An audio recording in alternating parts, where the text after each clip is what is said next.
వారాహిదేవి అమ్మవారిని రాత్రి దేవత అని అంటారు. వారాహిదేవి ఈ అమ్మవారు లలితాదేవికి సంజ్ఞాదక్షురాలుగా ఉంటుంది. లలితాదేవికి ఎప్పుడూ కూడా ఎడమ వైపున ఈ అమ్మవారు ఉంటుంది.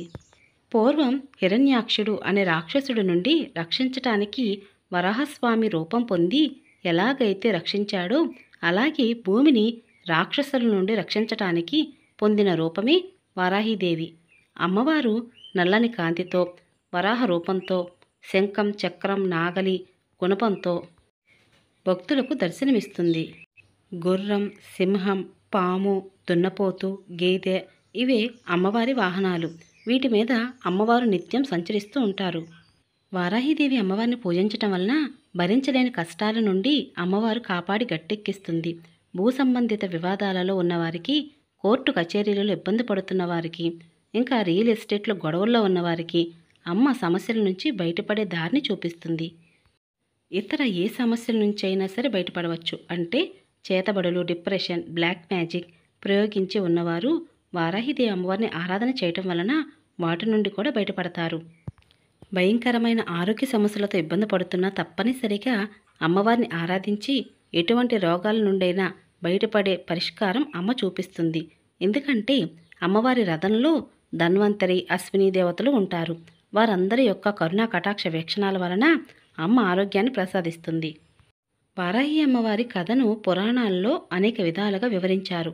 ముందుగా మార్కండేయ పురాణం చూస్తే పూర్వకాలంలో శుంభ, నిశుంభ అనే రాక్షసులు ఉండేవారట. ఆదిశక్తి అమ్మవారి నుండి 7 అవతారాలు ఉద్భవించాయట. వీరే సప్తమాత్రికులు. వీరిలో ఒకరే వారాహి అమ్మవారు. ఈవిడిని రాత్రిపూట మాత్రమే పూజిస్తారు. వారాహి అమ్మవారి గురించి మన హిందూ పురాణాలలో చాలా విధాలుగా ఉంది. వాటిలో దేవభాగవత పురాణంలో రక్తబీజుడు అనే రాక్షసుడు మనుషులను సంహరిస్తూ పోతూ ఉండేవాడు. అప్పుడు దేవతలందరూ పార్వతీదేవిని సహాయం కోరగా దేవి దుర్గామాత రూపం పొంది రక్తబీజుడితో యుద్ధానికి వెళుతుంది. అలా మాత రక్తబీజునితో యుద్ధం చేస్తున్నప్పుడు ఒక రక్తపు బొట్టు రక్తబీజునిది నేల మీద పడుతుంది. కానీ రక్తబీజునికి ఒక వరం ఉంది. అతని రక్తపు బొట్టు ఒకదానికి ఒక్కొక్క రక్తబీజుడు పుట్టుకు వస్తాడు. అలా ఎంతమంది ఆ రాక్షసుడితో యుద్ధం చేస్తున్నప్పుడు ఆ రక్తపు బొట్ల ద్వారా చాలామంది రాక్షసులు పుట్టుకు వస్తారు. అలా రక్తబీజుడు చంపడం అసాధ్యం అయింది. అతని సంహరించడం కోసం దుర్గాదేవి తన శరీరం నుండి సప్తమాతృకులను పుట్టిస్తుంది. ఈ 7 అమ్మవార్లు దుర్గాదేవి స్వరూపాలు. కానీ ఈ సప్తమాతృకలు తాంత్రిక శక్తులు ఉంటాయి. వీరు ఎవరంటే బ్రాహ్మణి, వైష్ణవి, ఇంద్రాణి, కౌమది, వారాహి, చాముండి, మహేశ్వరి. ఈ 7గురు రక్తబీజుని సంహరించడానికి సహాయపడ్డారు. ఈ యుద్ధంలో వారాహి అమ్మవారు ఉగ్రహ రూపాన్ని ధరించి శత్రువులపై కూర్చొని తన దంతాలతో దాడి చేసి సంహరించింది. ఆ తరువాత రక్తబీజుడు దుర్గామాతని ద్వంద్వ యుద్ధానికి పిలవడంతో 7 రూపాలు దుర్గమ్మవారిలో కలిసి ఆ రాక్షసుణ్ణి సంహరించినట్టు దేవి భాగవతంలో ఉంది. ఇలా జరిగిన తరువాత హిరణ్యాక్షుడు అనే రాక్షసుడు భూదేవిని చిత్రహింసలు పెడతాడు. కానీ భూదేవిని హింసించక ముందే అతను వారాహి అమ్మవారిని కోసం కఠోరంగా తపస్సు చేసి వారాహిదేవిని ప్రసన్నం చేసుకున్నాడు. అమ్మవారు హిరణ్యాక్షుడిని ఏం వరం కావాలి అని అడిగితే అమరత్వం కోరుకుంటాడు. కానీ అమరత్వం ఇవ్వడం కుదరదు అని అమ్మవారు తేల్చి చెబుతుంది. అప్పుడు అమ్మా, నువ్వు తప్ప నన్ను ఎవరు చంపడానికి వీల్లేదు అని హిరణ్యాక్షుడు అంటాడు. దానికి వారాహి అమ్మవారు సరే అని ఒప్పుకుంటుంది. కానీ అప్పుడు నేను కూడా నీ భక్తుణ్ణి కాబట్టి నీవు కూడా నన్ను చంపకూడదు అని అంటాడు. దానికి కూడా సరే అంటారు అమ్మవారు. ఆ వరం చూసుకుని హిరణ్యాక్షుడు విచ్చలవిడిగా చంపేస్తూ ఉంటాడు. అతనిని చంపడం కోసం వారాహి అమ్మవారు నుంచి వరాహస్వామి ఆవిర్భవిస్తారు.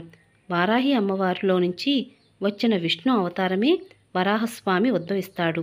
మత్స్య రూపంలో శివుణ్ణి చెమటబొట్టుతో అంధకాసురుడు అనే రాక్షసుడు పుడతాడు.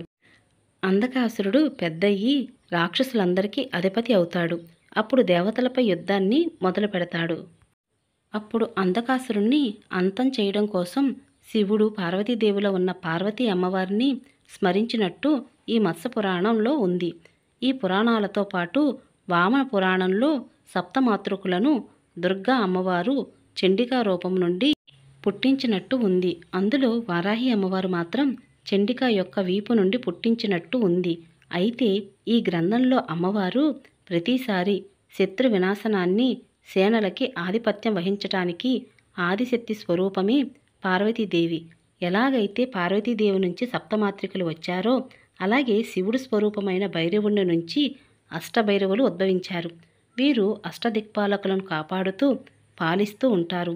వీరిలో ఒకరైన ఉన్మట్ట భైరవని వారాహి అమ్మవారి యొక్క భర్త.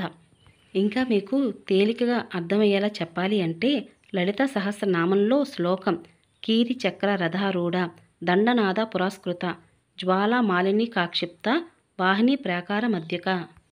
గిరి అంటే వాహనములచే లాగబడుతున్న, చక్రరథ చక్రములు ఉన్న రథాన్ని ఆరూఢ ఎక్కిన అని అర్థం. పురస్కృత దండము చేతి యందు ఎల్లప్పుడూ కల వారాహిదేవి దండనాథ చేత సేవించబడుతున్నట్టుంది.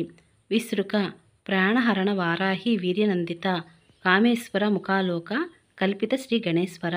దీన్ని బట్టి విషంగుడు అనే రాక్షసుణ్ణి వారాహి అమ్మవారు సంహరించడంతో లలితాదేవి సంతోషించినట్టు అర్థం. లలితాదేవి వాహనాలలో రథ, అశ్వ, గజ సైన్యాలకు అధిపతిగా వారాహిదేవి ఉంటుంది. ఇలా చాలా శక్తివంతమైన వారు వారాహిదేవి. కానీ వారాహి అమ్మవారికి ఆలయాలు మాత్రం చాలా అరుదుగా ఉంటాయి. ఆ ఆలయంలో కూడా కేవలం దర్శనం 2-3 గంటలు మాత్రమే ఉంటుంది.